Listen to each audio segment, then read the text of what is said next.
বসতে হবে। আমরা শুনবেন আমাদের কমরেড জামাল হোসেন, কমরেড ইকবাল হোসেন, আমাদের এসডিপিআই এর নেতৃত্ব আছে। সবাই সংক্ষিপ্তভাবে সবাই আলোচনা করবেন, আলোচনা শুনবেন। সবাই কমরেড সব ঠিক আছে। ছেলে মেয়েটা সেই কাজ পাচ্ছে না, তার ন্যায্য মজুরি পাচ্ছে না, যেই মজুরিটা পেলে সে মাথা উঁচু করে বাঁচতে পারতো, তাদেরকে এই প্রশ্নটা করুন। সেটার জন্য আমরা বামপন্থীরা লড়াই করতে নেমেছি।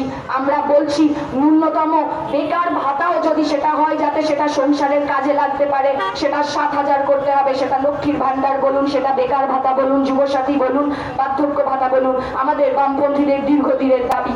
এবং একই সাথে প্রত্যেকটা বেকারের হাতে কাজ চাই। এই রানীনগর বিধানসভার একটা বাড়ি থাকবে না যেই বেকারদের হাতে কাজ থাকবে না। সমস্ত যুবক যুবতীদের হাতে কাজ বামপন্থীরা তুলে দেবে যদি আপনারা আমাদেরকে বিধানসভায় পাঠান। সেটার জন্য আমরা লড়াই করতে নেমেছি।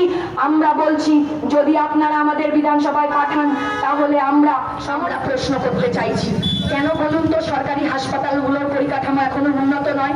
কেন সেখানে পর্যাপ্ত ওষুধের দাম বাড়ছে, রান্নার গ্যাসের দাম বাড়ছে, তেলের দাম বাড়ছে, কিন্তু সরকার এগুলো নিয়ে কোনো কিছু করছে না।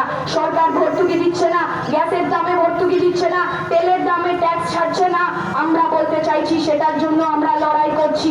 পশ্চিমবঙ্গে যাতে বেকারদের যারা কাজ পাবে তাদের ন্যূনতম মজুরি 26,000 থেকে 30,000 হতে পারে, সেটার জন্য বামপন্থীরা লড়াই করছে।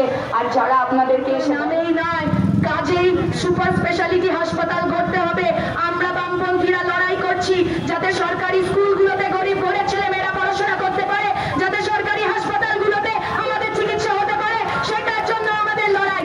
আপনারা যদি চান, আপনারা যদি রানীনগর বিধানসভা কেন্দ্র থেকে বিধানসভায় পাঠান, তাহলে তিনি যাবেন বিধানসভায় গরিব মানুষের